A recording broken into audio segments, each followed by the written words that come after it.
ಓಂ ಯತೋ ಯತಃ ಸಮೀಯಸೆ ತತೋ ನೋ ಭಯಂ ಕುರು ಸನ್ನಃ ಕುರು ಪ್ರಜಾಭ್ಯೋ ಭಯಂ ನಃ ಪಶುಭ್ಯ. ನನ್ನ ಸಮಸ್ತ ಪ್ರೀತಿಯ ಬಂಧು ಭಗಿನಿಯರಿಗೆ ಡಾಕ್ಟರ್ ಸುಕುಮಾರ್ ಶಾಸ್ತ್ರಿ ಮಾಡುವ ವಂದನೆಗಳು. ಬಂಧುಗಳೇ, ವರ್ತಮಾನ ಕಾಲದಲ್ಲಿ ಒಂದು ವಿವಾದ ಮನುಸ್ಮೃತಿಯಲ್ಲಿ ಮಹರ್ಷಿ ಮನುಗಳು ದಲಿತರ ಮೇಲೆ ಅತ್ಯಾಚಾರವನ್ನು ಮಾಡುವಂತಹ ಅಥವಾ ಅಪವಾದವನ್ನು ಹೊರಿಸುವಂತಹ ಕೆಲಸವನ್ನು ಮಾಡಿದ್ದಾರೆ ಎಂದು. ಆದರೆ ಮನುಸ್ಮೃತಿಯಲ್ಲಿ ದಲಿತ ಎಂಬ ಶಬ್ದವೇ ಇರಲಿಲ್ಲ. ದರಿದ್ರ, ಬಡವ, ದಾರಿದ್ರ್ಯ, ಬಡತನ. ಇವತ್ತಿಗೂ ನಾವು ನಮ್ಮ ದಾರಿದ್ರ್ಯ ನಿವಾರಣೆಗೋಸ್ಕರ ಪರಮಾತ್ಮನಲ್ಲಿ ಪ್ರಾರ್ಥನೆ ಮಾಡುತ್ತೇವೆ. ಮನುಸ್ಮೃತಿಯಲ್ಲಿ ವರ್ಣ ವ್ಯವಸ್ಥೆ ಇತ್ತು ವಿನಃ ಜಾತಿ ವ್ಯವಸ್ಥೆ, ಜಾತಿ ಪದ್ಧತಿ ಇರಲಿಲ್ಲ. ಶ್ರೀಕೃಷ್ಣನೂ ಕೂಡ ಭಗವದ್ಗೀತೆಯಲ್ಲಿ ಹೇಳಿದ್ದೇನೆ, ಚಾತುರ್ವರ್ಣ್ಯಂ ಮಯಾ ಸೃಷ್ಟ ಗುಣಕರ್ಮ ವಿಭಾಗಶಃ ಅಂತ. ರಾಜಸ್ಥಾನ್ ಹೈಕೋರ್ಟ್ನಲ್ಲಿ ಮಹರ್ಷಿ ಮನುವಿನ ಪ್ರತಿಮೆಯನ್ನು ಸ್ಥಾಪನೆ ಮಾಡಲು ಹೈಕೋರ್ಟ್ ನಿರ್ಣಯವನ್ನು ತೆಗೆದುಕೊಂಡಿತು. ಆವಾಗ ಬಹಳ ದೊಡ್ಡ ಒಂದು ವಿವಾದವು ಉಂಟಾಯಿತು. ಈ ಸಮಯದಲ್ಲಿ ರಾಜಸ್ಥಾನ್ ಹೈಕೋರ್ಟ್ ಎಕ್ಸ್ಪರ್ಟ್ಗಳನ್ನು ಆಮಂತ್ರಿಸಿದರು. ಎಕ್ಸ್ಪರ್ಟ್ ಆಗಿ ಹೋದವರು doctor Surendra Kumar, vice chancellor of Gurukul Kangri university, ಈಗ ಅವರು ನಿವೃತ್ತರಾಗಿದ್ದಾರೆ. Doctor Dharmaveer, professor, Dayanand college Ajmer. ನಾನು ಸಂಸ್ಕೃತದಲ್ಲಿ MA ಮಾಡುವಾಗ ಅವರು ನನಗೆ ಪ್ರೊಫೆಸರ್ ಆಗಿದ್ದರು. ಈಗ ಅವರು ದಿವಂಗತರಾಗಿದ್ದಾರೆ. ಆಮೇಲೆ ಇನ್ನೊಬ್ಬರು ಸಂಭವತಃ ಭಗತ್ ರಾಮ್ ಇತ್ತವರದ್ದು, ಡಾಕ್ಟರ್ ಭಗತ್ ರಾಮ್. ಈ 3 ಜನರು ತಮ್ಮ ತಮ್ಮ ವಿವಾದವನ್ನು ಪ್ರಬಲವಾಗಿ ಮಂಡಿಸಿದರು. ಬಹಳ ಸಮಯ ತನಕ ಕೋರ್ಟಿನಲ್ಲಿ ಆ ವಾದ ಪ್ರತಿವಾದಗಳು ನಡೆಯಿತು. ಕೊನೆಗೆ ರಾಜಸ್ಥಾನ್ ಹೈಕೋರ್ಟ್ ಇವರ ವಾದವನ್ನು ಪುರಸ್ಕರಿಸಿಕೊಂಡು ರಾಜಸ್ಥಾನ್ ಹೈಕೋರ್ಟಿನ ಪ್ರಾಂಗಣದಲ್ಲಿ ಮಹರ್ಷಿ ಮನುವಿನ ಪ್ರತಿಮೆಯನ್ನು ಸ್ಥಾಪನೆ ಮಾಡಲು ಆದೇಶವನ್ನು ಕೊಟ್ಟರು. ಬಂಧುಗಳೇ, ಇವತ್ತಿನ ನನ್ನ ಎಪಿಸೋಡ್ನಲ್ಲಿ ನಾನು ಮಹಾತ್ಮ ಗಾಂಧಿ, BR ಅಂಬೇಡ್ಕರ್, ಡಾಕ್ಟರ್ ರಾಧಾಕೃಷ್ಣನ್, ಜವಾಹರ್ಲಾಲ್ ನೆಹರು ಮತ್ತು ವಿದೇಶದ ಸ್ಕಾಲರ್ಗಳಾದ ಜರ್ಮನಿಯ ಕೆಲವು ಸ್ಕಾಲರ್ಗಳ ಹೆಸರುಗಳನ್ನು ಇಲ್ಲಿ ಹೇಳುತ್ತೇನೆ ಮತ್ತು ಅವರ ವಿಚಾರವನ್ನು ಪ್ರತಿಪಾದಿಸುತ್ತೇನೆ. ಬಂಧುಗಳೇ, ಡಾಕ್ಟರ್ ಸುರೇಂದ್ರ ಕುಮಾರ್ ಮನುಸ್ಮೃತಿಯ ಮೇಲೆ ಬಹಳ ವಿಸ್ತೃತವಾಗಿ ರಿಸರ್ಚನ್ನು ಮಾಡಿದ್ದಾರೆ. ಹೈಕೋರ್ಟ್ನಲ್ಲಿ ಯಾವ ವಿಷಯವನ್ನು ಅವರು ಪ್ರತಿಪಾದಿಸಿದ್ದಾರೋ ಅವರ ಮಾತನ್ನೇ ಇಲ್ಲಿ ನಿಮ್ಮ ಮುಂದೆ ಇಡುತ್ತೇನೆ. ಬಂಧುಗಳೇ, ಮೊಟ್ಟ ಮೊದಲು ಮಹಾತ್ಮ ಗಾಂಧಿಯವರು ವರ್ಣ ವ್ಯವಸ್ಥೆ ಎಂಬ ಪುಸ್ತಕದಲ್ಲಿ ಅವರು ಸ್ಪಷ್ಟವಾಗಿ ಹೇಳಿದ್ದಾರೆ, मनुस्मृति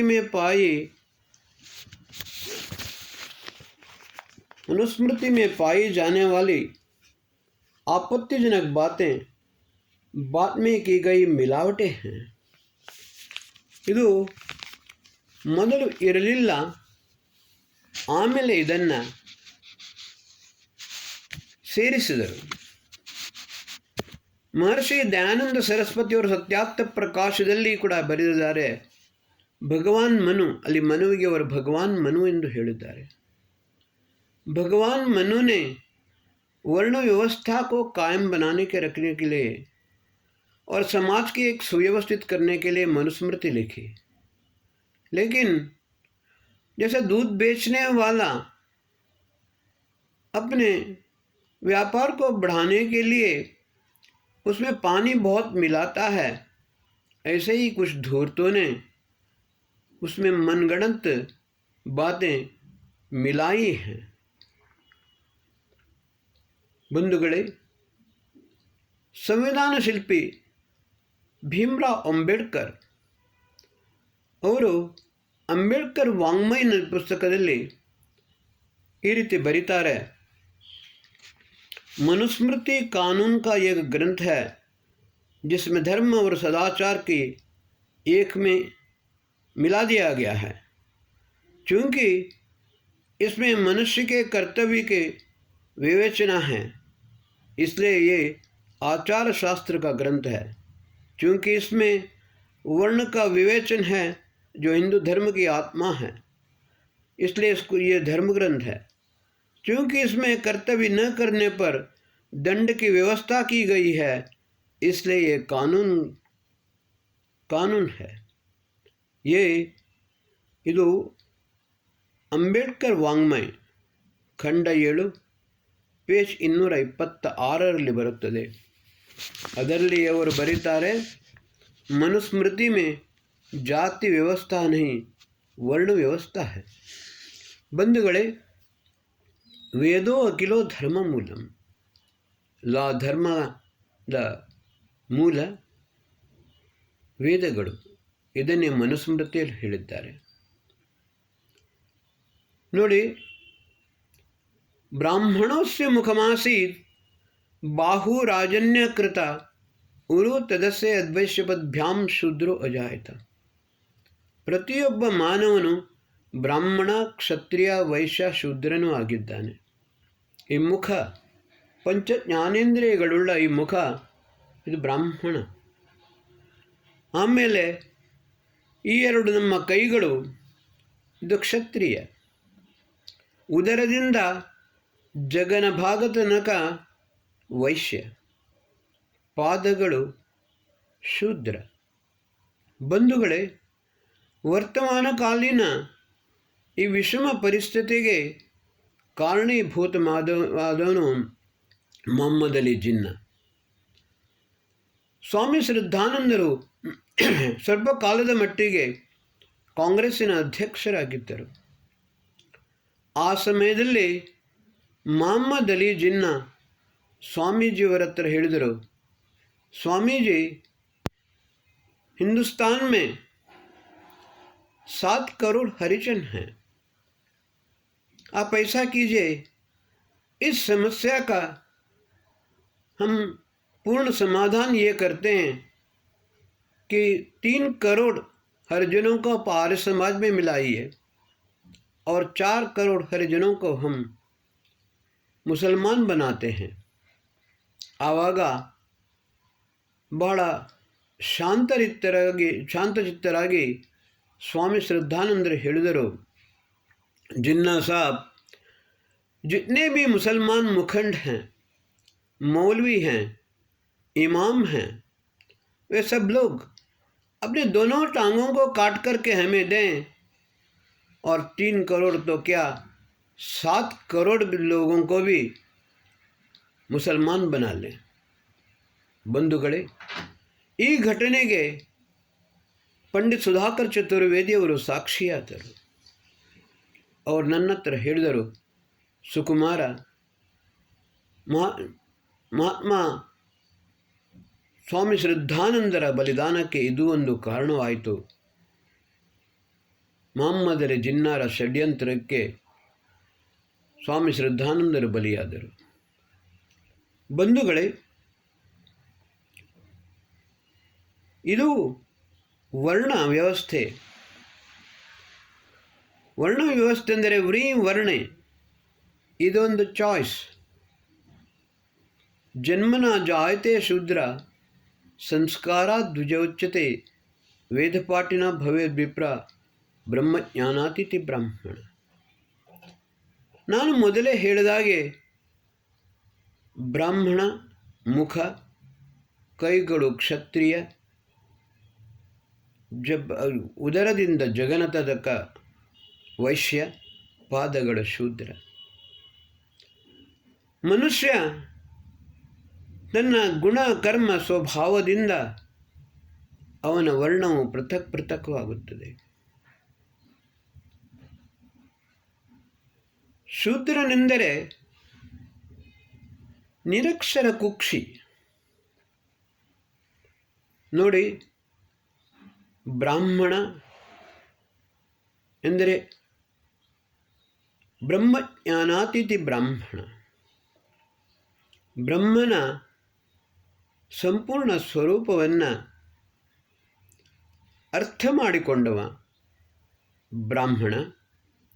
ಅಧ್ಯಯನಂ ಅಧ್ಯಾಪನಂ ಚೈವ ಯಜನಂ ಯಾಜನಂ ತಥಾ ದಾನಂ ಪ್ರತಿಗ್ರಹಣಂ ಚೈವ. ಇದು ಬ್ರಾಹ್ಮಣನ ಸಾಮಾನ್ಯ ಕರ್ತವ್ಯ. ಅವನು ಅಧ್ಯಾಪಕನು, ಪುರೋಹಿತನೂ ಆಗಿದ್ದ. ಆದರೆ ಬ್ರಹ್ಮಜ್ಞಾನಾತಿಥಿ ಬ್ರಾಹ್ಮಣ ಎಂದು ಹೇಳಿದಾಗ ಮಹರ್ಷಿ ಪತಂಜಲಿಯವರು ವ್ಯಾಕರಣ ಮಹಾಭಾಷ್ಯದಲ್ಲಿ ಒಂದು ನಿಯಮವನ್ನು ಮಾಡಿದ್ದಾರೆ. ಬ್ರಾಹ್ಮಣೇನ ನಿಷ್ಕಾರಣೋ ಧರ್ಮ ಷಡಂಗೋ ವೇದೋ ಅಧ್ಯಯೋ ಜ್ಞೇಯಶ್ಚೇತಿ. ಬ್ರಾಹ್ಮಣನು ಅಪ್ಪನ ಧರ್ಮ ಮತ್ತು ಕರ್ತವ್ಯವೆಂದು ತಿಳಿದುಕೊಂಡು ಯಾವುದೇ ರೀತಿಯ ಸ್ವಾರ್ಥವಿಲ್ಲದೆ ಕೇವಲ ಪರಮಾತ್ಮನ ಸ್ವರೂಪವನ್ನು ತಿಳಿದುಕೊಳ್ಳುವುದಕ್ಕೋಸ್ಕರ ಷಡಂಗ ಸಹಿತ ವೇದಗಳ ಅಧ್ಯಯನವನ್ನು ಮಾಡಬೇಕು ಮತ್ತು ಅದನ್ನು ಸರಿಯಾಗಿ ಅರ್ಥ ಮಾಡಿಕೊಳ್ಳಬೇಕು. ಬಂಧುಗಳೇ, ಅಧ್ಯಯನಂ ಅಧ್ಯಾಪನಂ ಚೈವ ಅಂತ. ಈ ಅಧ್ಯಯನ ಅಧ್ಯಾಪನ ಎಂದು ಹೇಳಿದರೆ ಕೇವಲ ವೇದ ಪುಸ್ತಕಗಳನ್ನು ಮಾತ್ರವಲ್ಲ, ಶಾಸ್ತ್ರ ಉಪನಿಷತ್ತುಗಳನ್ನು ಮಾತ್ರವಲ್ಲ. ಅಧ್ಯಯನ ಅಧ್ಯಾಪನದಲ್ಲಿ ಈ ಜ್ಞಾನ, ವಿಜ್ಞಾನ, ಯಾಂತ್ರಿಕ, ತಾಂತ್ರಿಕ, ವೈದ್ಯಶಾಸ್ತ್ರ, ರಾಜನೀತಿ, ಅರ್ಥಶಾಸ್ತ್ರ, ಧರ್ಮಶಾಸ್ತ್ರ ಎಲ್ಲವೂ ಬರುತ್ತದೆ. ಕಾರಣ, ರಾಜನ ಹತ್ತಿರ ಇರುವ ಮಂತ್ರಿಗಳು ಹೆಚ್ಚಾಗಿ ಎಲ್ಲರೂ ಬ್ರಾಹ್ಮಣರೇ ಆಗಿರುತ್ತಿದ್ದರು. ರಾಜನಿಗೆ ಎಲ್ಲ ರೀತಿಯ ರಾಜ್ಯದ ವ್ಯವಸ್ಥೆಯನ್ನು ಮಾಡುವುದಕ್ಕೋಸ್ಕರ ಸರಿಯಾದ ಮಾರ್ಗದರ್ಶನವನ್ನು ಮಾಡುತ್ತಿದ್ದರು. ಬಂಧುಗಳೇ, ಗೋಪದ ಬ್ರಾಹ್ಮಣದಲ್ಲಿ ಒಂದು ವಿಷಯ ಬರುತ್ತದೆ. ಅಥರ್ವ ವೇದವನ್ನು ಸರಿಯಾಗಿ ಅರ್ಥ ಮಾಡಿಕೊಂಡವ ಅಥವಾ ಅಥರ್ವವೇದದ ಪೂರ್ಣ ವಿದ್ವಾಂಸ ರಾಷ್ಟ್ರದಲ್ಲಿ ಒಬ್ಬನು ಇದ್ದರೆ ಸಾಕು. ಆ ರಾಷ್ಟ್ರದಲ್ಲಿ ಎಂದಿಗೂ ದುರ್ಭಿಕ್ಷೆ, ಯುದ್ಧ, ಕಲಹ ಖಂಡಿತವಾಗಲೂ ಆಗಲು ಸಾಧ್ಯವಿಲ್ಲ. ಅಷ್ಟು ಪರಿಪಕ್ವವಾಗಿ ಅವನು ರಾಜನಿಗೆ ಮಾರ್ಗದರ್ಶನವನ್ನು ಮಾಡುತ್ತಿದ್ದ ಮತ್ತು ರಾಜ್ಯದಲ್ಲಿ ಸರಿಯಾದ ವ್ಯವಸ್ಥೆಯನ್ನು ನಡೆಸಲು ಕಾರಣೀಭೂತನಾಗುತ್ತಾನೆ. ಬಂಧುಗಳೇ, ಕ್ಷತ್ರಿಯ ಕ್ಷತಾತ್ ತ್ರಾಯತೆ ಇತಿ ಕ್ಷತ್ರಿಯ. ಡಿಫೆನ್ಸ್ ದೇಶದ ಒಳಗಿನಿಂದಲಾಗಲಿ ಹೊರಗಿನಿಂದಾಗಲಿ ಎಲ್ಲ ಆರ್ತಿ ದುಃಖದಿಂದ ಪೀಡಿತರಾದವರನ್ನು, ಆತತಾಯಿಗಳಿಂದ ಆತಂಕವಾದಿಗಳಿಂದ ಪೀಡಿತನಾದವನನ್ನು ಮತ್ತು ರಾಷ್ಟ್ರದ ಮೇಲೆ ಆಕ್ರಮಣ ಮಾಡುವ ಯಾವ ಶತ್ರುಗಳಿದ್ದಾರೆ ಅವರನ್ನು ಸಂಹಾರ ಮಾಡಲು, ನಿಗ್ರಹಿಸಲು ಯಾರು ತನ್ನ ಕರ್ತವ್ಯವನ್ನು ಮಾಡುತ್ತಾನೋ ಅವನು ಕ್ಷತ್ರಿಯ. ಅದಕ್ಕೋಸ್ಕರ ಕ್ಷತಾತ್ರಾಯತೆ ಇತಿ ಕ್ಷತ್ರಿಯ ಅಂತ ಹೇಳಿದರು. ವೈಶ್ಯ ವಿಶತಿ ದೇಶಾಂತರಮಿತಿ ವೈಶ್ಯ. ದೇಶಾಂತರಗಳಲ್ಲಿ ಸಂಚರಿಸಿಕೊಂಡು ಎಲ್ಲ ರೀತಿಯ ವ್ಯಾಪಾರ, ಉದ್ಯೋಗ, ವ್ಯವಸಾಯ, ಕೃಷಿ ಮೊದಲಾದವುಗಳನ್ನು ದೇಶದ ಒಳಗೆ ಹೊರಗೆ ಈ ವ್ಯಾಪಾರ ವೃತ್ತಿಯನ್ನು ವಾಣಿಜ್ಯವನ್ನು ಮಾಡುವವನು ವೈಶ್ಯ. ಆಮೇಲೆ ಶೂದ್ರ, ಆಶೂದ್ರವತಿಥಿ ಶೂದ್ರ. ಅವನು ನಿರಕ್ಷರ ಕುಕ್ಷಿ, ಅವನಿಗೆ ಓದು ಬರಹವಿಲ್ಲ, ಸರಿಯಾದ ಜ್ಞಾನವೂ ಇಲ್ಲ. ಅಂತಹ ಪರಿಸ್ಥಿತಿಯಲ್ಲಿ ಮೂರು ವರ್ಣದವರ ಸೇವೆಯನ್ನು ಮಾಡುವವನೇ ಶೂದ್ರ. ಆದರೆ ಆ ಶೂದ್ರನಿಗೂ ಯಾವ ಅನಾದರವಿರಲಿಲ್ಲ. ಮಹರ್ಷಿ ದಯಾನಂದರು ಸತ್ಯಾರ್ಥ ಪ್ರಕಾಶದಲ್ಲಿ ಬರೆದಿದ್ದಾರೆ, ಬ್ರಾಹ್ಮಣನ ಮನೆಯಲ್ಲಿಯೂ ಕೂಡ ಶೂದ್ರನು ಸ್ವಚ್ಛನಾಗಿ ಶುಚಿರ್ಭೂತನಾಗಿ ಅಡಿಗೆಯ ಕೆಲಸವನ್ನೂ ಮಾಡಬಹುದು. ಮನುಸ್ಮೃತಿಯಲ್ಲಿ ಸ್ಪಷ್ಟವಾಗಿ ಬರೆದಿದ್ದಾರೆ, ಬ್ರಾಹ್ಮಣನು ಶೂದ್ರ ಸ್ತ್ರೀಯನ್ನು ವಿವಾಹವಾಗಬಹುದು. ಕೆಲವರು ಹೇಳಿದರು ಇದರಿಂದ ವರ್ಣಸಂಕರವಾಗುತ್ತದೆ. ಆದರೆ ಆಚಾರ್ಯ ಚಾಣಕ್ಯರು ಹೇಳಿದರು,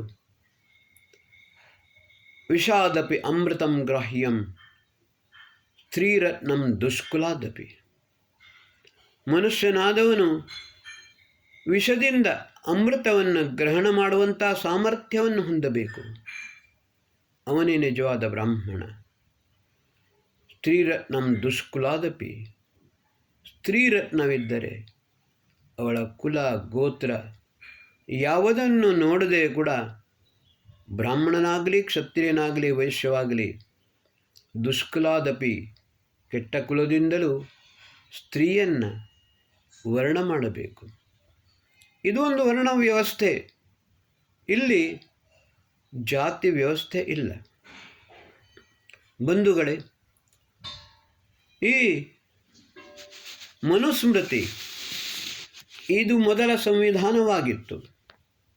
ವಿಶ್ವದ ಹಲವು ದೇಶಗಳಲ್ಲಿ ಮನುಸ್ಮೃತಿ ಅದನ್ನು ಆಧಾರವಾಗಿಟ್ಟುಕೊಂಡೇ ಸಂವಿಧಾನವನ್ನು ರಚನೆ ಮಾಡಿದ್ದಾರೆ.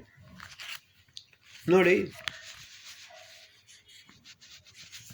ಶೂದ್ರನಾದವನು ತನ್ನ ಯೋಗ್ಯತೆಯಿಂದ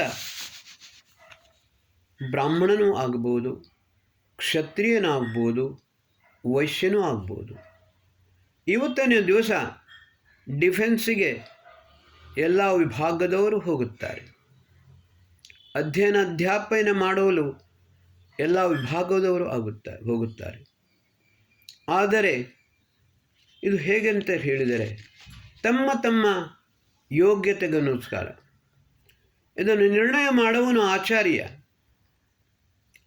ಹಲವಾರು ಪರೀಕ್ಷೆಗೆ ತಮ್ಮನ್ನು ತಾವು ಒಳಪಡಿಸಿಕೊಂಡು, ಈಗ ಬ್ಯಾಂಕಿನಲ್ಲಿ ನಾವು ನೋಡುತ್ತೇವೆ, ಅಟೆಂಡರ್ ಆದವನು ಅವನು ಎಕ್ಸಾಮ್ ಕೊಟ್ಟು ಕ್ಲಾರ್ಕ್ ಪೋಸ್ಟಿಗೆ ಹೋಗುತ್ತಾನೆ, ಕ್ಲಾರ್ಕನು ಪ್ರೊಫೆಸರ್ನಾಗಿ ಹೋಗುತ್ತಾನೆ, ಕ್ಲಾರ್ಕನು ಆಫೀಸರ್ನಾಗುತ್ತಾನೆ, ಆಫೀಸರನು ಆಮೇಲೆ ಮ್ಯಾನೇಜರನ್ನು ಆಗ್ತಾನೆ, DM ಅನ್ನು ಆಗುತ್ತಾನೆ. ಎಲ್ಲವೂ ಯೋಗ್ಯತೆ ಮತ್ತು ವರೀಯತೆಗೆ ಅನುಗುಣವಾಗಿರುತ್ತದೆ. ಅದೇ ರೀತಿ ಮಹರ್ಷಿ ಮನುಸ್ಮೃತಿಯ ಅವರು ಬರೆದಿದ್ದಾರೆ, ಶೂದ್ರೋ ಬ್ರಾಹ್ಮಣತಾಮೇತಿ ಬ್ರಾಹ್ಮಣಶ್ಚೇತಿ ಶೂದ್ರತಾಂ ಕ್ಷತ್ರಿಯ ಜಾತಮೇವಂತು ವಿದ್ಯಾತ್ ವೈಶ್ಯಾತ್ ತಥೈವಚ. ಈ ಚಾತುರ್ಮಾಸ್ಯ ಕಾಲದಲ್ಲಿ ಆಚಾರ್ಯರು, ಋಷಿಗಳು, ಮುನಿಗಳು ಕಾಡಿನಿಂದ ಅಥವಾ ನಾಡಿನಲ್ಲಿ ಹೊರಗಿದ್ದವರು ನಾಡಿಗೆ ಬಂದುಕೊಂಡು ಪ್ರತಿಯೊಬ್ಬರನ್ನು ಪುನಃ ಪರೀಕ್ಷೆಗೆ ಒಳಪಡಿಸುತ್ತಿದ್ದರು. ಭೀಮರಾವ್ ಅಂಬೇಡ್ಕರ್ ಹೇಳಿದ ಹಾಗೆ ಇದೊಂದು ನ್ಯಾಯ ವ್ಯವಸ್ಥೆ ಮತ್ತು ಆಚಾರ ಸಂಹಿತೆ ಕೂಡ. ನೋಡಿ, ಯಾರು ಸರಿಯಾದ ಕರ್ತವ್ಯವನ್ನು ಮಾಡುವುದಿಲ್ಲ, ಬ್ರಾಹ್ಮಣ ತನ್ನ ಧರ್ಮವನ್ನು ಪಾಲಿಸದಿದ್ದರೆ, ತನ್ನ ಕರ್ತವ್ಯವನ್ನು ಪಾಲಿಸದಿದ್ದರೆ, ಕ್ಷತ್ರಿಯನು ತನ್ನ ಕರ್ತವ್ಯವನ್ನು ಪಾಲಿಸದಿದ್ದರೆ, ವೈಶ್ಯನು ತನ್ನ ಕರ್ತವ್ಯವನ್ನು ಪಾಲಿಸದಿದ್ದರೆ ಶೂದ್ರತ್ವಂ ಆಶುಗಚ್ಚತಿ. ಇದು ಒಂದು ನ್ಯಾಯ ವ್ಯವಸ್ಥೆ. ಅದೇ ಶೂದ್ರನು ತನ್ನ ಯೋಗ್ಯತೆಯಿಂದ ಪುನಃ ವಿದ್ವತ್ತನ್ನು ಪಡೆದುಕೊಂಡು ಪರಿಶ್ರಮದಿಂದ ಸಕಲ ಕಾರ್ಯಸಿದ್ಧಿಯನ್ನು ಮಾಡಿಕೊಂಡು ಅವನು ವೈಶ್ಯನೂ ಆಗಬಹುದು, ಕ್ಷತ್ರಿಯನೂ ಆಗಬಹುದು, ಬ್ರಾಹ್ಮಣನೂ ಆಗಬಹುದು. ಇದಕ್ಕೆ ಯಾವುದೇ ರೀತಿಯ ಪ್ರತಿಬಂಧ ಇಲ್ಲ.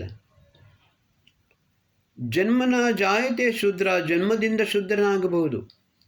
ಆದರೆ ಅವನು ನಿರಕ್ಷರ ಕುಕ್ಷಿಯಾದರೆ ಅವನು ಶೂದ್ರನಾಗಿಯೇ ಉಳಿಯುತ್ತಾನೆ. ಆದರೆ ತನ್ನ ಪರಿಶ್ರಮದಿಂದ, ಯೋಗ್ಯತೆಯಿಂದ, ವರೀಯತೆಯಿಂದ ಉತ್ತರೋತ್ತರ ಅಭಿವೃದ್ಧಿಯನ್ನು ಮಾಡಿಕೊಂಡು ಅವನು ವೈಶ್ಯ, ಕ್ಷತ್ರಿಯ, ಬ್ರಾಹ್ಮಣ ಯಾರೂ ಕೂಡ ಆಗಬಹುದು. ದಲಿತ ಎಂಬ ಶಬ್ದವೇ ಇಲ್ಲ. ಪ್ರತಿಯೊಬ್ಬನೂ ಕೂಡ ತನ್ನ ಯೋಗ್ಯತೆ, ಉತ್ತರೋತ್ತರ ಅಭಿವೃದ್ಧಿ ಮಾಡಿಕೊಂಡು ತನ್ನ ಜೀವನವನ್ನು ಯಾಪನೆಯನ್ನು ಮಾಡಬಹುದು. ರಾಷ್ಟ್ರದಲ್ಲಿ ಸರಿಯಾದ ವ್ಯವಸ್ಥೆಯನ್ನು ಮಾಡಲು ಕೂಡ ಅವನು ಪರಿಶ್ರಮವನ್ನು ಮಾಡಬಹುದು. ಇವತ್ತಿನ ದಿವಸವೂ ಕೂಡ ಯಾವಾಗ ಆ ಪುರಸ್ಕೃತವನ್ನಾಗಿ ಮಾಡುತ್ತಾರೆ, ಆ ಸಮಯದಲ್ಲಿ ಯಾರು ಯೋಗ್ಯರಾಗಿದ್ದಾರೆ ಅವರು ಯಾವ ಕುಲದವರು, ಯಾವ ವರ್ಣದವರು, ಯಾವ ಜಾತಿಯವರು ಎಂಬುದನ್ನು ನೋಡಲಾಗುವುದಿಲ್ಲ. ಪದ್ಮಭೂಷಣ, ಪದ್ಮಶ್ರೀ ಇವೆಲ್ಲವನ್ನು ಉಪಾಧಿಗಳನ್ನು ಕೊಡುವಾಗ ಅವರ ಯೋಗ್ಯತೆಯನ್ನು ನೋಡಿಕೊಂಡೇ ಅವರಿಗೆ ಉಪಾಧಿಗಳಿಂದ ಸನ್ಮಾನಿಸಲಾಗುತ್ತದೆ. ಇದು ಕೂಡ ಇದೇ ವ್ಯವಸ್ಥೆ ಮನುಸ್ಮೃತಿಯ ಆಧಾರದಲ್ಲಿಯೇ ಮಾಡಲಾಗಿದೆ. ಬಂಧುಗಳೇ, ಜಾತಿ ವ್ಯವಸ್ಥಾ चातुर्वर्ण का एक भ्रष्ट रूप है. ಇದು ಭೀಮರಾವ್ ಅಂಬೇಡ್ಕರ್ ಹೇಳಿದರು. ಬಂಧುಗಳೇ, ಮನುಸ್ಮೃತಿಯ ಮೇಲೆ ಒಂದು ಅಪವಾದವಿದೆ. ಶೂದ್ರರಿಗೆ ಹೆಚ್ಚು ದಂಡನೆಯನ್ನು ಕೊಡುವಂಥದ್ದು. ವಾಸ್ತವಿಕವಾಗಿ ಹಾಗೆ ಅಲ್ಲ. ಇಲ್ಲಿ ಶೂದ್ರರು ಅವರಿಗೆ ಅಲ್ಪಜ್ಞರಾದ ಕಾರಣ ಅವರು ತಪ್ಪು ಮಾಡಿದರೆ ಅವರಿಗೆ ಎಲ್ಲರಿಗಿಂತಲೂ ಕಡಿಮೆ ದಂಡನೆಯನ್ನು ಕೊಡಲಾಗುತ್ತಿತ್ತು. ಯಾಕಂದರೆ ಅವರಿಗೆ ಸರಿಯಾದ ಜ್ಞಾನವಿಲ್ಲ. ಅವರು ತಿಳಿಯದೇ ತಪ್ಪುಗಳನ್ನು ಮಾಡುತ್ತಿದ್ದರು. ಕಳ್ಳತನವನ್ನು ನಿರುಪಾಯವಾಗಿ ತಮ್ಮ ಜೀವನ ಯಾಪನೆ ಮಾಡುವುದಕ್ಕೋಸ್ಕರ ಮಾಡುತ್ತಿದ್ದರು. ಆದರೆ ಅದೇ ತಪ್ಪನ್ನು ವೈಶ್ಯನು ಮಾಡಿದರೆ ಅವನಿಗೆ 4 ಪಾಲು ದಂಡನೆಯನ್ನು ಕೊಡಬೇಕು. ಕ್ಷತ್ರಿಯನು ಅದೇ ತಪ್ಪನ್ನು ಮಾಡಿದರೆ ಅವನಿಗೆ 8 ಪಾಲು ದಂಡನೆಯನ್ನು ಕೊಡಬೇಕು. ಬ್ರಾಹ್ಮಣನು ತಪ್ಪನ್ನು ಮಾಡಿದರೆ ಅದೇ ತಪ್ಪಿಗೆ ಅವನಿಗೆ 16 ಪಾಲು ಹೆಚ್ಚು ದಂಡನೆಯನ್ನು ಕೊಡಬೇಕು. ಯಾಕೆಂದರೆ ಅವರಲ್ಲಿ ಜ್ಞಾನವಿದೆ. ಜ್ಞಾನವಿದ್ದರೂ ಕೂಡ ಕೇವಲ ತಮ್ಮ ಸ್ವಾರ್ಥಕ್ಕೋಸ್ಕರ ಈ ತಪ್ಪುಗಳನ್ನು ಮಾಡುತ್ತಾ ಇರುತ್ತಾರೆ. ದಿಸ್ ಈಸ್ ದ ಬ್ಲಂಡರ್ ಅಂತ ಹೇಳುತ್ತಾರೆ, ನಾಟ್ ಮಿಸ್ಟೇಕ್. ಶೂದ್ರ ಮಾಡಿದರೆ ದ್ಯಾಟ್ ಈಸ್ ಮಿಸ್ಟೇಕ್, ಬಟ್ ಬ್ರಾಹ್ಮಣನು ಮಾಡಿದರೆ ದ್ಯಾಟ್ ಈಸ್ ಬ್ಲಂಡರ್. ಬ್ಲಂಡರ್ ಮಾಡಿದರೆ ಅದಕ್ಕೆ ಹೆಚ್ಚೆಚ್ಚು ದಂಡನೆಯನ್ನು ಕೊಡಬೇಕು. ಈ ವಿಧಾನವನ್ನು ಮನುಸ್ಮೃತಿಯಲ್ಲಿ ಭಗವಾನ್ ಮನು ಸ್ಪಷ್ಟವಾಗಿ ಹೇಳಿದ್ದಾರೆ. ಬಂಧುಗಳೇ, ಇವಾಗ ನಾನು ಇನ್ನೊಂದು ಕೆಲ ವಿಷಯವನ್ನು ಹೇಳುತ್ತೇನೆ. ಇದು ಪಾಶ್ಚಾತ್ಯ ವಿದ್ವಾಂಸರು ಅಮೇರಿಕಾದಿಂದ ಪ್ರಕಾಶಿತವಾದ encyclopedia of the social sciences ಇದರಲ್ಲಿ ಸ್ಪಷ್ಟವಾಗಿ ಹೇಳಿದ್ದಾರೆ. ಅದನ್ನು ಮನುಸ್ಮೃತಿ ಒಂದು ಶ್ರೇಷ್ಠವಾದ ವಿಧಿಶಾಸ್ತ್ರ ನ್ಯಾಯಶಾಸ್ತ್ರದ ಗ್ರಂಥ. Throughout the father East Manu is the name of the founder of law. Manu law book are known. In later times, the name Manu became a title which was given to justice writers of exceptional eminence. ಅದೇ ರೀತಿ ಸಂಸ್ಕೃತ ಸಾಹಿತ್ಯದ ಪ್ರಸಿದ್ಧ ಸಮೀಕ್ಷಕ ವಿದ್ವಾನ್ A Macdonell ತನ್ನ history of Sanskrit ಲಿಟ್ರೇಚರ್ನಲ್ಲಿ ಬರೆಯುತ್ತಾರೆ, the most important and earliest of the metrical smritis is the Manava Dharmashastra or code of Manu. New Jersey ಅಮೇರಿಕಾದಿಂದ ಪ್ರಕಾಶಿತವಾದ ದ ಮ್ಯಾಕ್ಮಿಲನ್ ಫ್ಯಾಮಿಲಿ ಎನ್ಸೈಕ್ಲೋಪೀಡಿಯಾ ಹಿಂದೂ ಕಾನೂನಿನಲ್ಲಿ ಮನುಸ್ಮೃತಿಯ ಮಹತ್ವಪೂರ್ಣ ಸಂವಿಧಾನವನ್ನು ಹೇಳಲಾಗಿದೆ. Manu, his name is attached to the most important codification of Hindu law, the Manava Dharmashastra, law of Manu, volume 13, page 131. ಸಂಸ್ಕೃತ ಸಾಹಿತ್ಯದ ಸಮೀಕ್ಷಕ A B Keith A history of Sanskrit ಲಿಟ್ರೇಚರ್ನಲ್ಲಿ ಮನುವನ್ನು ಸಂವಿಧಾನ ನಿರ್ಮಾತ ಎಂದು ಕೂಡ ಹೇಳಿದ್ದಾರೆ. ಅದನ್ನು Manu, he was the renewer of sacrificial ordinances and the dispenser of means of justice. ವಿಶ್ವದ ಹಲವು ದೇಶಗಳಲ್ಲಿ Burma, Siam, Thailand, Java, Myanmar, ಇನ್ನೂ ಕೆಲವು ದೇಶಗಳಲ್ಲಿ ಮನುಸ್ಮೃತಿಯನ್ನು ಬೇಸನ್ನಾಗಿ ಇಟ್ಟುಕೊಂಡು ಸಂವಿಧಾನವನ್ನು ನಿರ್ಮಾಣ ಮಾಡಲಾಗಿದೆ. ಜರ್ಮನಿಯ ವಿಖ್ಯಾತ ದಾರ್ಶನಿಕ Friedrich Nietzsche beyond nihilism Nietzsche without marks ಪುಸ್ತಕದಲ್ಲಿ ಬರೆದಿದ್ದಾರೆ, ಮನುಸ್ಮೃತಿ ಬೈಬಲಿನಿಗಿಂತಲೂ ಶ್ರೇಷ್ಠವಾದದ್ದು. How wretched is the New Testament compared to Manu, how far it is small. Close the Bible and open the code of Manu, the will to power, volume 1, book 2, page 126. ಅಂದರೆ new Testament ಅದಕ್ಕಿಂತ ಶ್ರೇಷ್ಠವಾದದ್ದು ಮನುಸ್ಮೃತಿ. ಅವನು ಬರಿತಾನೆ, through the Bible and read the Manusmriti.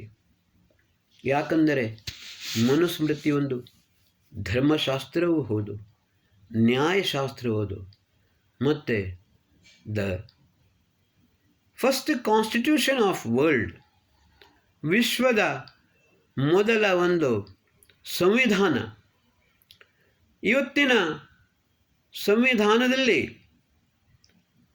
ಧರ್ಮಶಾಸ್ತ್ರ ಇಲ್ಲ, ನ್ಯಾಯ ವ್ಯವಸ್ಥೆಯಲ್ಲಿ ಧರ್ಮಶಾಸ್ತ್ರ ಇಲ್ಲ, ಯಾವ ನ್ಯಾಯವೂ ಕೂಡ ಧರ್ಮಕ್ಕೆ ಅನುಗುಣವಾಗಿ ಇಲ್ಲ.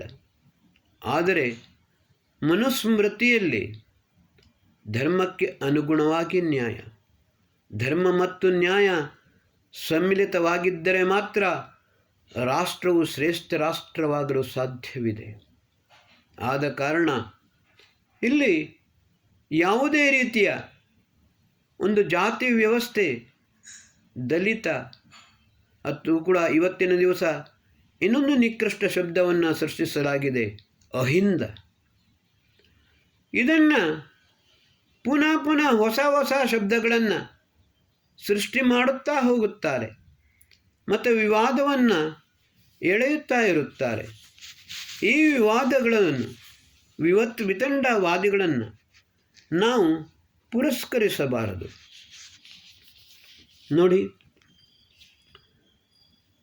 ಪಂಡಿತ್ ಜವಾಹರ್ಲಾಲ್ ನೆಹರು ತಮ್ಮ ಡಿಸ್ಕವರಿ ಆಫ್ ಇಂಡಿಯಾದಲ್ಲಿ ಬರೆಯುತ್ತಾರೆ, Manu the earliest exponent of the ಲಾ.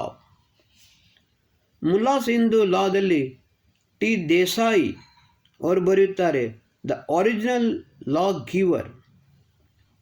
ರವೀಂದ್ರನಾಥ್ ಟ್ಯಾಗೋರ್ ಬರೀತಾರೆ, ಯೂನಿವರ್ಸಲ್ ಮ್ಯಾನ್ ಪುಸ್ತಕದಲ್ಲಿ law giver, our law giver of Manu tells us. ಮತ್ತು ಶ್ರೀ ಅರವಿಂದ್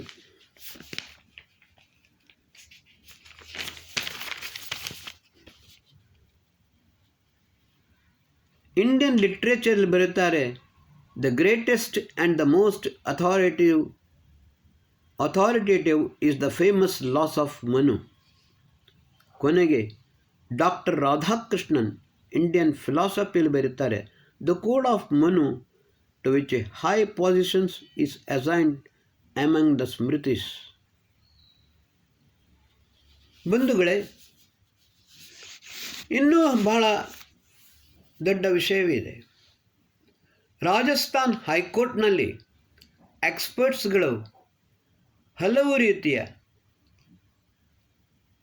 ವಾದವನ್ನು ಮಂಡಿಸಿದ್ದಾರೆ. ಭಾರತದ ಮಾತ್ರವಲ್ಲ, ವಿಶ್ವದ ಶ್ರೇಷ್ಠ ವಿದ್ವಾಂಸರ ಎಲ್ಲ ವಿಚಾರಗಳನ್ನು ಮಂಡಿಸಿಕೊಂಡು ಮನುಸ್ಮೃತಿಯನ್ನು ಬಹಳವಾಗಿ ಫಸ್ಟ್ ಕಾನ್ಸ್ಟಿಟ್ಯೂಷನ್ ಆಫ್ ವರ್ಲ್ಡ್ ಅಂತ ಹೇಳಿಕೊಂಡು ಸಾಬೀತುಪಡಿಸಿದ್ದಾರೆ. ಮಹರ್ಷಿ ದಯಾನಂದ ಸರಸ್ವತಿಯವರಿಗೆ ಸಮಯ ಸಿಗಲಿಲ್ಲ. ಇಲ್ಲದಿದ್ದರೆ ಆವಾಗಲೇ ಅವರು ಶುದ್ಧ ಮನುಸ್ಮೃತಿಯನ್ನು ಬರೆದುಕೊಂಡು ಮನುಸ್ಮೃತಿಯ ಸಂಪೂರ್ಣ ಒಂದು ಪ್ರಕ್ಷೇಪವನ್ನು ತೆಗೆದು ಶುದ್ಧ ಮನುಸ್ಮೃತಿಯ ಭಾಷ್ಯವನ್ನು ಬರೆಯುತ್ತಿದ್ದರು. ಅವರು ಭಾಷ್ಯವನ್ನು ಬರೆದಿದ್ದರೆ ಅದೊಂದು ಅತ್ಯದ್ಭುತವಾಗುತ್ತಿತ್ತು. ಆದರೆ ಸ್ವಾಮಿ ಶ್ರದ್ಧಾನಂದರು ಪ್ರಯತ್ನ ಮಾಡಿದರು. ಆದರೆ ಅವರು ಹಲವು ಷಡ್ಯಂತ್ರಕ್ಕೆ ಬಲಿಯಾದರು. ಯಾಕೆಂದರೆ ಆ ಸಮಯದಲ್ಲಿಯೇ ಅದು ಜಾತಿ ವ್ಯವಸ್ಥೆ ಪ್ರಬಲವಾಗಿತ್ತು ಮತ್ತು ಈ ಜಾತಿ ವ್ಯವಸ್ಥೆಯನ್ನು ಪ್ರಬಲವನ್ನಾಗಿ ಮಾಡಿ ಹಿಂದೂಸ್ತಾನವನ್ನು ಅತ್ಯಂತ ದುರ್ಬಲವನ್ನಾಗಿ ಮಾಡಿಕೊಂಡು ಮತ್ತು ದೇಶದ ವಿಭಜನೆಗೋಸ್ಕರ ಬ್ರಿಟಿಷರು ಆಮೇಲೆ ಮೊಹಮ್ಮದ್ ಅಲಿ ಜಿನ್ನಾ ಇವರು ಬಹಳ ಪ್ರಯತ್ನ ಮಾಡಿದರು. ಪರಿಣಾಮ ಸ್ವರೂಪ ದೇಶದ ವಿಭಜನೆಯಾಯಿತು. ಹಲವಾರು ಜನರು ತಮ್ಮ ಬಲಿದಾನವನ್ನು ಕೊಡಬೇಕಾಯಿತು. ಇವತ್ತಿನ ದಿವಸವೂ ಕೂಡ ಈ ರಿಸರ್ವೇಷನ್ ವಿಷಮ ಪರಿಸ್ಥಿತಿಯಲ್ಲಿ ರಿಸರ್ವೇಷನ್ ಕೇವಲ 10% ವರ್ಷದ ತನಕ ಮಾತ್ರ ಇರಬೇಕು ಎಂದು ಭೀಮ್ರಾವ್ ಅಂಬೇಡ್ಕರ್ ಸಂವಿಧಾನದಲ್ಲಿ ಬರೆದರು. ಆಮೇಲೆ ಯಾವುದೇ ಪರಿಸ್ಥಿತಿಯಲ್ಲಿಯೂ ಕೂಡ 50%ಕ್ಕಿಂತ ಹೆಚ್ಚು ಹೋಗಲೇಬಾರದು. ಆದರೆ ಜಾತಿ, ಉಪಜಾತಿ, ಒಳಪಂಗಡ, ಅಹಿಂದ ಇನ್ನೇನೇನೋ ಮಾಡಿಕೊಂಡು ತಮ್ಮ ಸ್ವಾರ್ಥಕ್ಕೋಸ್ಕರ 70%, 80% ತನಕವೂ ಕೂಡ ರಿಸರ್ವೇಷನ್ ಮಾಡಿಕೊಂಡು ಈ ದೇಶವನ್ನು ಅತ್ಯಂತ ದುರ್ಬಲವನ್ನಾಗಿ ಮಾಡುವುದಕ್ಕೋಸ್ಕರ ಕೆಲವು ರಾಜನೀತಿ ನೇತಾರರು ಪ್ರಯತ್ನವನ್ನು ಮಾಡುತ್ತಿದ್ದಾರೆ. ನಾವು ಯಾವುದೇ ರೀತಿಯ ಈ ವಿವಾದಕ್ಕೆ ಒಳಪಡದೆ ಬುದ್ಧಿವಂತರಾಗಿ ಎಲ್ಲರೂ ಒಂದಾಗಿ ಸೇರಿಕೊಂಡು, ನಾನು ಪ್ರಧಾನಮಂತ್ರಿಯ ಆಫೀಸಿಗೆ ವಾಟ್ಸಪ್ ಕೂಡ ಮಾಡಿದ್ದೇನೆ. ಮನುಷ್ಯ ಜಾತಿ, ಹಿಂದೂ ಧರ್ಮ ಭಗವಂತನು ಸೃಷ್ಟಿಯ ಆದಿಯಲ್ಲಿಯೇ ವೇದಗಳನ್ನು ನಮಗೆ ಕೊಟ್ಟ. ವೇದೋ ಕಿಲೋ ಧರ್ಮ ಮೂಲಂ. ಎಲ್ಲ ವ್ಯವಸ್ಥೆಗೆ ಸಕಲ ಜ್ಞಾನಮಯೋಯಿಸ, ಸಮಸ್ತ ಜ್ಞಾನಕ್ಕೆ ಆಧಾರ ಪರಮಾತ್ಮನೇ. ಧರ್ಮದ, ನ್ಯಾಯದ ಸಂಪೂರ್ಣ ವ್ಯವಸ್ಥೆಗೆ ಆಧಾರ ವೇದ. ವೇದಗಳ ಆಧಾರದ ಮೇಲೆಯೇ ಮಹರ್ಷಿ ಮನುಸ್ಮೃತಿಯನ್ನು, ಸಂವಿಧಾನವನ್ನು ಬರೆದಿದ್ದಾರೆ. ಅದರಲ್ಲಿ ವರ್ಣ ವ್ಯವಸ್ಥೆ, ವರ್ಣೆ, ದಿಸ್ ಈಸ್ ಪ್ಯೂರ್ ಚಾಯ್ಸ್. ತಮ್ಮ ತಮ್ಮ ಅಭಿವೃದ್ಧಿಯನ್ನು ಮಾಡಿಕೊಳ್ಳಲು ಎಲ್ಲ ರೀತಿಯ ವ್ಯವಸ್ಥೆ ಮನುಸ್ಮೃತಿಯಲ್ಲಿ ಬರೆದಿದ್ದಾರೆ. ಮಹರ್ಷಿ ಹಿಮಾಲಯದ ತುತ್ತ ತುದಿಯಲ್ಲಿ ನಿಂತುಕೊಂಡು ಏತದ್ದೇಶ ಪ್ರಸುತ್ತಸ್ಯ ಸಕಾಶಾತ್ ಅಗ್ರಜನ್ಮನ ಸ್ವಂಸಂ ಚರಿತ್ರಂ ಶಿಕ್ಷೇರನ್ ಪೃಥಿವ್ಯಾಂ ಸರ್ವಮಾನವ. ವಿಶ್ವದ ಸಮಸ್ತ ಮಾನವರೇ ಎಲ್ಲರೂ ಕೂಡ ಈ ದೇಶಕ್ಕೆ ಬಂದು ತಮ್ಮ ತಮ್ಮ ಜೀವನವನ್ನು ನಿರೂಪಿಸುವುದಕ್ಕೋಸ್ಕರ ಅವನು ವೈಯಕ್ತಿಕವಾಗಿಲಾಗಲಿ, ಪಾರಿವಾರಿಕವಾಗಲಿ, ಸಾಮಾಜಿಕವಾಗಲಿ, ರಾಷ್ಟ್ರದವಾಗಲಿ ಅಥವಾ ವಿಶ್ವದ ಸರ್ವತೋಮುಖ ಅಭಿವೃದ್ಧಿಗೋಸ್ಕರ ಯಾವ ರೀತಿಯ ಜ್ಞಾನವಿದೆಯೋ ಸಮಸ್ತ ಜ್ಞಾನವನ್ನೂ ಕೂಡ ಅವನು ಪ್ರಾಪ್ತ ಮಾಡಿಕೊಳ್ಳಬಹುದು. ಈ ದೇಶದ ಋಷಿ ಮುನಿ ವಿದ್ವಾಂಸರು ಅವರ ಸಾನ್ನಿಧ್ಯದಲ್ಲಿ ಕುಳಿತುಕೊಂಡು ಸಮಸ್ತ ವಿದ್ಯೆಯನ್ನು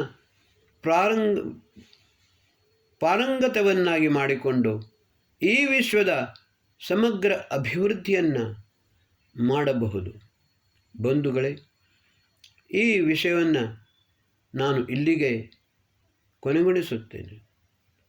ಎಲ್ಲರೂ ಕೂಡ ಇದನ್ನು ಮನುಸ್ಮೃತಿಯ ಮೇಲೆ ಈ ವಿತಂಡವಾದಿಗಳು ಮಾಡುವ ವಿವಾದವನ್ನು, ರಾಜಸ್ಥಾನ್ ಹೈಕೋರ್ಟಿನಲ್ಲಿ ವಿವಾದವು ಅಲ್ಲಿ ನಿಂತರೂ ಕೂಡ ಪುನಃ ಕೆಲವು ಬುದ್ಧಿಜೀವಿ, ಸೋ ಕಾಲ್ಡ್ ಇಂಟಲೆಕ್ಚುವಲ್ ಪೀಪಲ್ ಇವತ್ತಿನ ದಿವಸವೂ ಕೂಡ ದೇಶದಾದ್ಯಂತ ವಿವಾದವನ್ನು ಮಾಡುತ್ತಾ ಇರುತ್ತಾರೆ. ಅವರ ವಿವಾದದಿಂದ, ಅವರ ವಿತಂಡವಾದದಿಂದ ರಾಜಕೀಯ ನೇತಾರರು ತಮ್ಮ ತಮ್ಮ ಬೇಳೆಯನ್ನು ಬೇಯಿಸಿಕೊಂಡು ಈ ರಾಷ್ಟ್ರವನ್ನು ದುರ್ಬಲವನ್ನಾಗಿ ಮಾಡುತ್ತಾರೆ. ನಾವು ಎಜುಕೇಟೆಡ್ ಆಗಬೇಕು. ಇವತ್ತಿನ ದಿವಸ ಎಜುಕೇಟೆಡ್ ಡಿಗ್ರಿ ಹೋಲ್ಡರ್ ಆಗಿದ್ದಾರೆ. ಕೇವಲ ನಾವು ಯಥಾ ಖರಶ್ಚಂದನ ಭಾರವಾಹಿ ಭಾರಸ್ಯ ವೇತಾನತು ಚಂದನಸ್ಯ ಅಂತ, ಅಂದರೆ ಒಂದು ಕತ್ತೆಯ ಮೇಲೆ ಗಂಧವನ್ನು ಹೇರಿದರೆ ಕತ್ತೆಗೆ ಭಾರ ಮಾತ್ರ ಗೊತ್ತು ವಿನಃ ಅದರ ಸುವಾಸನೆ, ಅದರ ಪ್ರಯೋಜನ ಗೊತ್ತಿರುವುದಿಲ್ಲ. ಅದೇ ರೀತಿ ಮನುಷ್ಯರಾದವರು ಕೇವಲ ಡಿಗ್ರಿ ಹೋಲ್ಡರ್, ಕತ್ತೆಯಂತೆ ಡಿಗ್ರಿ ಒಳಗನ್ನು ಹೊತ್ತುಕೊಂಡು ತಿರುಗುವುದು ಮಾತ್ರವಲ್ಲ, ತಾವು ಪಡೆದ ವಿದ್ಯೆಯನ್ನು ಸಾರ್ಥಕ ಮಾಡಿಕೊಂಡು ಅದನ್ನು ಧಾರ್ಮಿಕ ವ್ಯವಸ್ಥೆಯನ್ನು ಧರ್ಮಾನುಸಾರ ತಮ್ಮ ಜೀವನ ಯಾಪನೆಯನ್ನು ಮಾಡುತ್ತಾ ಈ ರಾಷ್ಟ್ರದ ಸರ್ವತೋಮುಖ ಅಭಿವೃದ್ಧಿಗೋಸ್ಕರ ಪ್ರಯತ್ನಿಸಬೇಕು. ಓಂ ಶಂ. ಈ ನನ್ನ ಎಪಿಸೋಡನ್ನು ಹೆಚ್ಚೆಚ್ಚು ಶೇರ್ ಮಾಡಿ, ಲೈಕ್ ಮಾಡಿ, ಸಬ್ಸ್ಕ್ರೈಬ್ ಮಾಡಿ. ಇದು ಎಪಿಸೋಡ್ ಬಹಳ ದೊಡ್ಡದಾಗಿದೆ, ಆದರೆ ಅನಿವಾರ್ಯವಾಗಿತ್ತು, ಅದಕ್ಕೋಸ್ಕರ ಮಾಡಿದ್ದೇನೆ. ಸರ್ವೇ ಭವಂತು ಸುಖಿನಃ, ಸರ್ವೇ ಸಂತು ನಿರಾಮಯ, ಸರ್ವೇ ಭದ್ರಾಣಿ ಪಶ್ಯಂತು, ಮಾ ಕಶ್ಚಿತ್ ದುಃಖ ಭಾಗ್ ಭವೇತ್.